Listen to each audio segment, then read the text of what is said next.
Sais-tu que ton corps parle à ta place? Est-ce que tu le sais? Dans cette vidéo qui va être assez longue, j'aimerais pouvoir te partager quelques-unes de mes observations, mais également des analyses et sans oublier de te partager quelques pensées des auteurs que j'ai eu à lire. Alors, j'ai eu échangé tout récemment avec une jeune dame qui me parlait de sa situation à elle, une jeune dame de la vingtaine, à peine atteint la vingtaine, on va dire 22 ans. Cette jeune dame, elle vit une réalité que beaucoup d'entre nous, une comme moi, je ne l'ai jamais vécue. Bébé excisé, à 13 ans, des violences de la famille, parce que elle devait être la énième épouse d'un monsieur de 70 ans. Sa mère a subi des violences parce qu'elle a refusé ce mariage et a dû la confier à une sœur qui l'a ramenée en Occident. Arrivée en Occident, elle qui pensait qu'enfin elle allait pouvoir se reposer de ces violences, elle s'est retrouvée en train d'être vée par le mari de cette dernière pendant plusieurs années. Ayant eu marre de vivre cela, elle a dû fuguer et se retrouver dans la rue. Aujourd'hui majeure, elle continue malheureusement à subir de toutes ces violences qu'elle a vécues et cela l'empêche malheureusement de s'insérer professionnellement ici en France.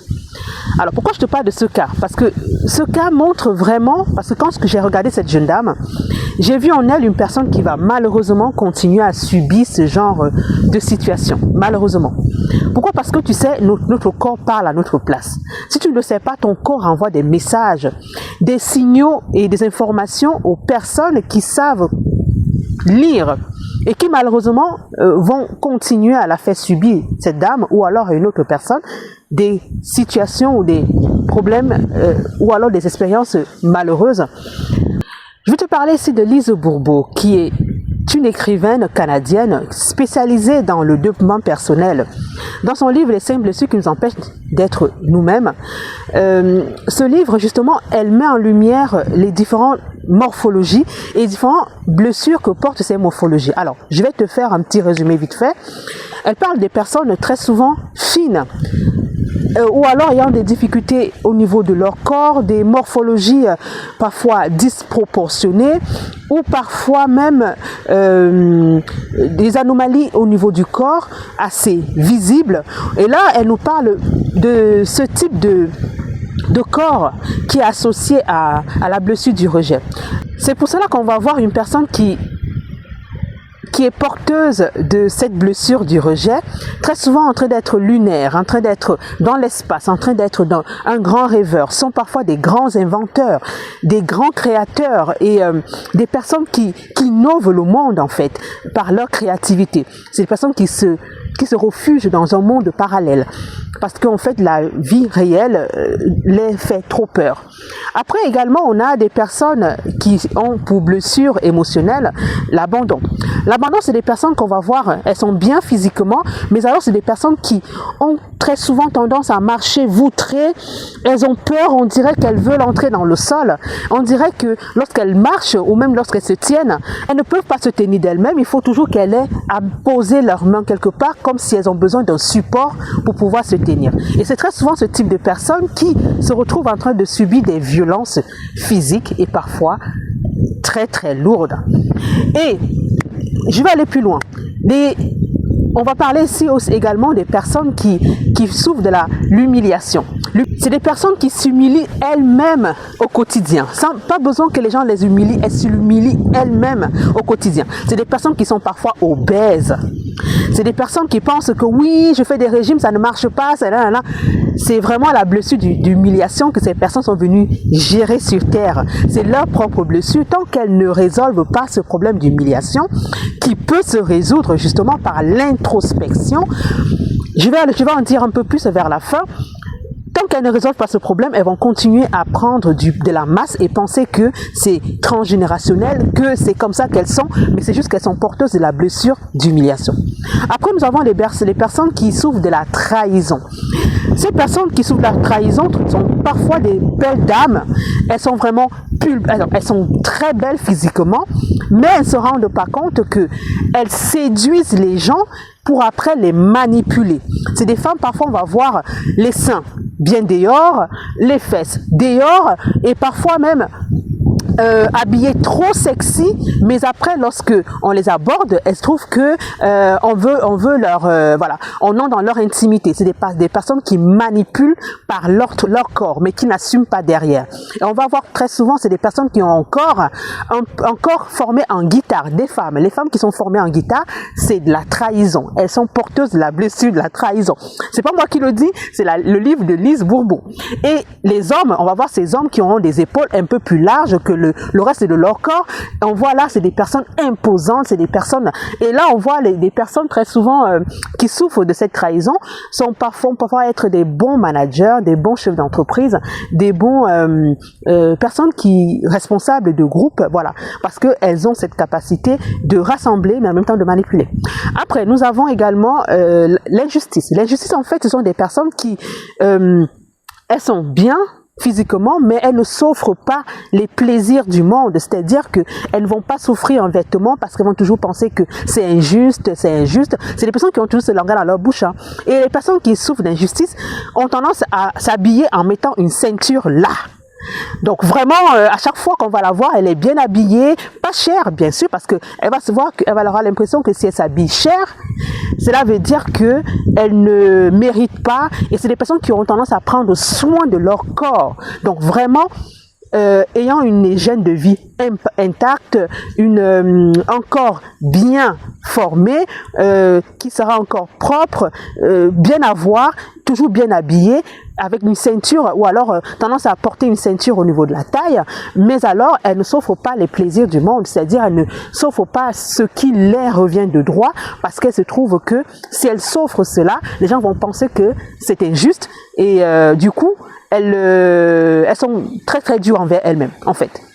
Alors, pourquoi j'ai voulu parler de ces personnes de ces différentes morphologies au préalable? Parce qu'il est important de justement mettre les différents critères de chaque morphologie, et on les retrouve dans la société, hein. Pourquoi cela? Parce que, tu sais, tu es porteuse d'une blessure que tu es venue résoudre sur Terre. Cette blessure, en fait, elle est porteuse d'un message de ta mission de vie. Celle qui te permet de savoir pourquoi est-ce que tu es là. À quoi est-ce que tu sers sur Terre? Et cette blessure, alors, tu peux être venu avec, et tes parents ont juste parfois aussi accentué cette blessure, ou alors entretenu un peu, ou alors par la suite, il y a aussi sur le chemin, il y a eu cette continuité d'entretien de la blessure. Et parfois, tu peux vivre des situations dans ta vie, et après tu te demandes pourquoi je vis telle ou telle situation, pourquoi je continue de vivre ça.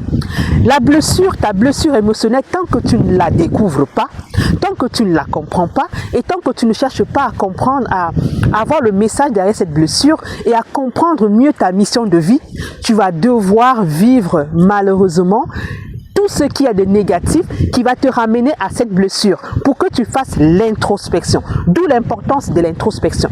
Tant que tu ne passes pas l'introspection, tu auras l'impression de vivre un jour sans fin, c'est-à-dire la même difficulté sans fin. Alors, j'ai échangé tout récemment avec une dame qui me disait, ça fait 4 fois que j'ai eu à faire des accidents très graves. Je lui ai dit, je cherche à savoir pourquoi est-ce que tu fais ces accidents très graves qui t'ont amené parfois à être paralysé pendant un moment et à revenir à la normale. Parce que derrière cela, il y a un message que tu refuses de regarder. Je vois des femmes, par exemple, qui vivent des situations compliquées dans leur vie de couple, c'est-à-dire qu'elles ne rencontrent qu'un même type de personne. Mais elles ne se demandent pas pourquoi est-ce que je rencontre toujours le même type de personne. C'est juste que tu as une mission derrière cette blessure. Et tant que tu ne découvres pas ta blessure et que tu ne fais pas d'introspection, tu continueras à rencontrer ce type de personne. Et malheureusement, imagine, tu passes toute ta vie qu'à faire ça, au lieu de prendre un temps d'introspection. Qu'est-ce qui est mieux? Continuer à vivre cette vie? Une journée sans fin, ou alors un traumatisme sans fin, ou alors t'arrêter, te dire je fais une introspection. C'est pour ça que j'insiste sur l'introspection. Je vais aussi prendre l'exemple d'une dame qui a été V, par exemple. Quand elle a été V toute petite, elle a l'impression que toutes les personnes qu'elle rencontre veulent seulement la V. Parce que justement, cette situation arrive. Pourquoi? Parce que il est important pour cette dame de faire l'introspection pour comprendre pourquoi est-ce que elle continue d'attirer ce type de personnes. Donc tu vois bien que tant que toi-même, tu ne dis pas stop à ce type d'événement, la nature va continuer à te l'envoyer jusqu'à ce que tu finisses par entendre, à écouter ce que la nature veut te faire. Même Dieu. Parce que la nature, c'est Dieu. Dieu a mis en toi une mission. Et toi, tu refuses de regarder cette mission pour comprendre pourquoi tu vis telle ou telle situation. Donc cette mission, c'est pour que tu te découvres. Et dès que tu te découvres, tu te rendras compte d'une chose. Tu vas être dans l'envie d'édifier. Parce que là, ce sera le moment de donner aux autres. Tu te découvres pour pouvoir édifier d'autres personnes afin de sauver des vies. C'est pour ça qu'on est sur Terre. On est sur Terre pour premièrement se découvrir. D'où l'importance de connaître sa mission de vie, en commençant par comprendre sa blessure, la soigner par l'introspection, découvrir ce que son âme cache, c'est-à-dire ce que Dieu a mis en nous, qui est mission de vie, et par la suite, on va pouvoir en distiller de l'amour autour de soi. Et quand on distille de l'amour, en retour, on reçoit des autres. Tu es toujours là en train de vouloir que les autres te donnent. Quand tu apportes quoi sur la table? Il faut d'abord apporter avant qu'on te donne. Donc voilà pourquoi est-ce que j'ai voulu faire cette longue vidéo, afin que tu comprennes l'importance de tout ceci. Si tu continues à vivre une situation compliquée dans ta vie, je vais te dire que ce n'est pas de ta faute, mais en même temps c'est de ta responsabilité. Pourquoi? Parce que ce qui t'arrive depuis tant d'années, qui se répète, qui est toujours la même chose, en fait, c'est quelque chose à laquelle tu dois vraiment prendre le temps de comprendre par l'introspection, afin de comprendre le message caché derrière et de venir derrière résoudre cela et de te découvrir finalement. Et moi, je vois par exemple les femmes que j'accompagne, lorsque celle-là, elle a compris sa mission de vie, lorsqu'elle a découvert sa blessure émotionnelle et qu'elle a fait l'introspection, je la vois complètement changer. Des dames qui étaient obèses, je les vois complètement commencer à prendre soin d'elles parce qu'elles ont compris que cette blessure ne définit pas qui elles sont, mais au contraire, leur permet de savoir pourquoi elles sont là. Alors elles se mettent en œuvre pour pouvoir en même temps servir le Seigneur, mais servir les autres. À une prochaine vidéo.